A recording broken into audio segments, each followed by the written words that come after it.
자카르타 연합의 아름다운 아침입니다. 다 함께 사도신경으로 신앙 고백하겠습니다. 전능하사 천지를 만드신 하나님 아버지를 내가 믿사오며 그 외아들 우리 주 예수 그리스도를 믿사오니 이는 성령으로 잉태하사 동정녀 마리아에게 나시고 본디오 빌라도에게 고난을 받으사 십자가에 못 박혀 죽으시고 장사한 지 사흘 만에 죽은 자 가운데서 다시 살아나시며 하늘에 오르사 전능하신 하나님 우편에 앉아 계시다가 저리로서 산자와 죽은 자를 심판하러 오시리라. 성령을 믿사오며 거룩한 공회와 성도가 서로 교통하는 것과 죄를 사하여 주시는 것과 몸이 다시 사는 것과 영원히 사는 것을 믿사옵나이다. 아멘. 제23장. 다윗이 나이가 많아 늙음에 아들 솔로몬을 이스라엘 왕으로 삼고 이스라엘 모든 방백과 제사장과 레위 사람을 모았더라. 레위 사람은 30세 이상으로 계수하니 모든 남자의 수가 3만 8천 명인데 그 중에 2만 4천 명은 여호와의 성전의 일을 보살피는 자요 6천 명은 관원과 재판관이요 4천 명은 문지기요 4천 명은 그가 여호와께 찬송을 드리기 위하여 만든 악기로 찬송하는 자들이라. 다윗이 레위의 아들들을 게르손과 그핫과 므라리에 따라 각 반으로 나누었더라. 게르손 자손은 라단과 시므이라. 라단의 아들들은 우두머리 여히엘과 또 세담과 요엘 세 사람이요 시므이의 아들들은 슬로밋과 하시엘과 하란 세 사람이니 이는 라단의 우두머리들이며 또 시므이의 아들들은 야핫과 시나와 여우스와 브리아이니 이 네 사람도 시므이의 아들이라. 그 우두머리는 야핫이요 그 다음은 시사며 여우스와 브리아는 아들이 많지 아니하므로 그들과 한 조상의 가문으로 계수되었더라. 그 하세 아들들은 아므람과 이스할과 헤브론과 우시엘 네 사람이라. 아므람의 아들들은 아론과 모세이니 아론은 그 자손들과 함께 구별되어 몸을 성결하게 하여 영원토록 심히 거룩한 자가 되어 여호와 앞에 분향하고 섬기며 영원토록 그 이름으로 축복하게 되었느니라. 하나님의 사람 모세의 아들들은 레위 지파 중에 기록되었으니 모세의 아들은 게르솜과 엘리에셀이라. 게르솜의 아들 중에 스브엘이 우두머리가 되었고 엘리에셀의 아들들은 우두머리 르하비아라. 엘리에셀에게 이외에는 다른 아들이 없고 르하비아의 아들들은 심이 많았으며 이스할의 아들들은 우두머리 슬로미시요 헤브론의 아들들은 우두머리 여리야와 둘째 아마랴와 셋째 야하시엘과 넷째 여가므함이며 우시엘의 아들들은 우두머리 미가와 그 다음 이시야더라. 므라리의 아들들은 마흘리와 무시요 마흘리의 아들들은 엘르아살과 기스라. 엘르아살이 아들이 없이 죽고 딸만 있더니 그의 형제 기스의 아들이 그에게 장가들었으며 무시의 아들들은 마흘리와 에델과 여레못 세 사람이더라. 이는 다 레위 자손이니 그 조상의 가문을 따라 계수된 이름이 기록되고 여호와의 성전에서 섬기는 일을 하는 20세 이상 된 우두머리들이라. 다윗이 이르기를 이스라엘 하나님 여호와께서 평강을 그의 백성에게 주시고 예루살렘에 영원히 거하시나니 레위 사람이 다시는 성막과 그 가운데에서 쓰는 모든 기구를 맬 필요가 없다. 다윗의 유언대로 레위 자손이 20세 이상으로 계수되었으니 그 직분은 아론의 자손을 도와 여호와의 성전과 뜰과 골방에서 섬기고 또 모든 성물을 정결하게 하는 일, 곧 하나님의 성전에서 섬기는 일과 또 진설병과 고운 가루의 소재물, 곧 무교전병이나 과자를 굽는 것이나 반죽하는 것이나 또 모든 저울과 자를 맡고 아침과 저녁마다 서서 여호와께 감사하고 찬송하며 또 안식일과 초하루와 절기의 모든 번제를 여호와께 드리되 그가 명령하신 규례의 정한 수효대로 항상 여호와 앞에 드리며 또 회막의 직무와 성소의 직무와 그들의 형제 아론 자손의 직무를 지켜 여호와의 성전에서 수종드는 것이더라. 샬롬. 자카르타 연합의 아름다운 아침입니다. 오늘은 역대상 23장 말씀을 함께 나누도록 하겠습니다. 오늘 본문 1절은 다윗이 나이가 많아 늙었고 그의 아들 솔로몬을 왕으로 세우는 것으로 이야기를 시작하고 있습니다. 하나님의 나라가 이제 다윗을 지나 솔로몬으로 이어지는 것을 나타내고 있지요. 하나님의 나라는 어떻게 세워질까요? 무엇으로 세워질까요? 물론 은혜가 필요합니다. 헌신도 필요하지요. 그런데 저는 오늘 말씀 속에서 너무나 중요한 한 가지 영적 원리인 질서를 확인하게 됩니다. 하나님의 나라는 질서 가운데에 세워진다는 것입니다. 교회 일도 마찬가지입니다. 우리가 교회의 여러 일들을 은혜로 한다고 말합니다. 물론 그 은혜라는 것이 하나님께서 허락하여 주신 기쁨이고 우리 가운데의 자원함이고 희생이 분명히 들어있는 말이지만 어떤 분들은 은혜다라고 말하면은 모든 것이 용서가 되어지고 모든 것이 가한 것처럼 이야기하시는 분들이 계십니다. 저 은혜는 절대 무질서나 혼란이 아닙니다. 오히려 은혜가 있을수록 하나님의 질서와 체계 안에서 일들이 진행되는 것을 확인할 수가 있습니다. 오늘 말씀 속에서도 먼저 나이가 많은 다윗은 그의 아들 솔로몬을 왕으로 세우면서 자신은 내려오고 그 자리에 아들 솔로몬을 올리는 것을 보게 됩니다. 그 질서와 체계를 인정하는 것이죠. 그리고 그 리더십을 이양하는 것입니다. 우리가 참 힘든 것이 이런 부분입니다. 내 손에 잡고 있던 것을 놓는 일이지요. 그것이 아무리 작은 것이라고 하더라도 내 손에 들어온 것을 다음 사람에게 넘겨주는 것은 쉬운 일이 아닙니다. 그런데 오늘 다윗은 그 일을 먼저 진행하고 있습니다. 나의 한계를 인정하고 하나님께서 하나님의 나라를 세우어 가실 수 있도록 그 질서와 체계 속에 자신을 맡기는 것을 보게 됩니다. 또 하나는 23장 3절부터에 보시면 레위 사람들이 등장을 하죠. 레위 사람들은 함께 솔로몬과 함께 하나님의 나라를 세워갈 사람들이었습니다. 제사를 담당할 사람들이었습니다. 그런데 그 사람들 성전 봉사자들을 부르는데 30세 이상 된 자들을 부르는 것을 보게 되죠. 그리고 문지기, 찬양대, 제단 관리할 사람들, 여러 다양한 사역들의 그들을 세분화하고 사람들을 보내는 것을 확인할 수가 있습니다. 명확한 역할, 시간을 정해주는 것을 보게 되죠. 은혜로 한다고 그냥 그 일들을 주먹구구식으로 하는 것이 아니라 체계적으로 질서에 맞추어서 일들을 진행하는 것을 확인하게 됩니다. 우리가 하나님의 일일수록 더욱 필요한 것은 질서라는 것을 사역을 하면서 더더욱 깨달아 가게 됩니다. 은혜가 필요하고 은혜가 분명히 있어야 하지만 그 은혜마저도 하나님의 질서 가운데 있다는 것을 우리는 잊지 않아야 할 것입니다. 그리고 그 섬김과 그 질서가 가장 잘 나타나는 곳이 어디인가? 예배의 자리입니다. 오늘 본문 25절부터 32절까지 보시면 그들이 아침 저녁으로 하나님을 찬송하고 제사를 준비하고 회막을 정리하고 하나님의 임재 앞에 서 있는 사람들로서 나타나고 있습니다. 결국 그 질서를 깨닫기 위하여서 또한 그 질서 속에서 하나님의 임재를 느끼기 위한 가장 좋은 자리는 예배의 자리입니다.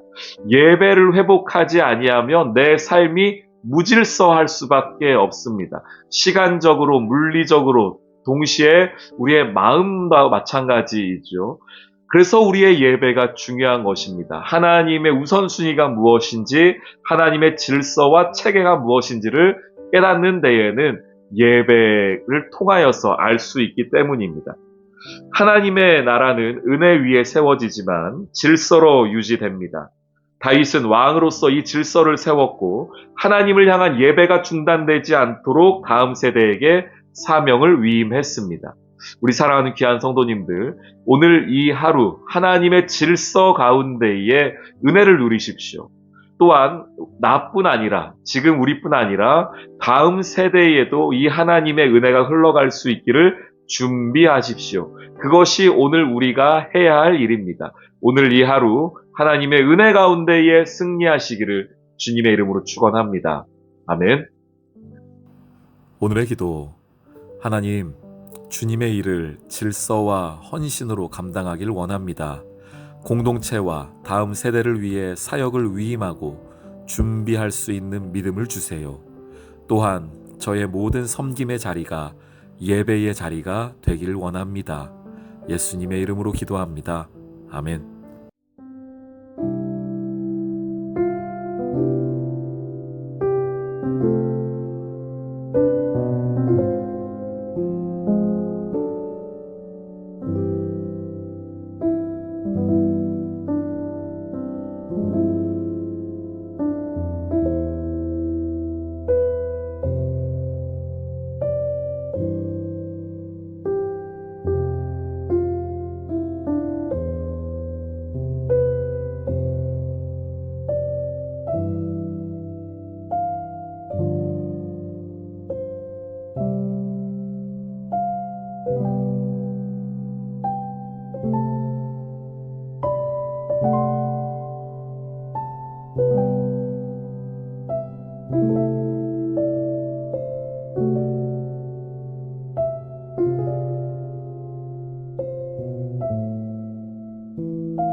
아멘.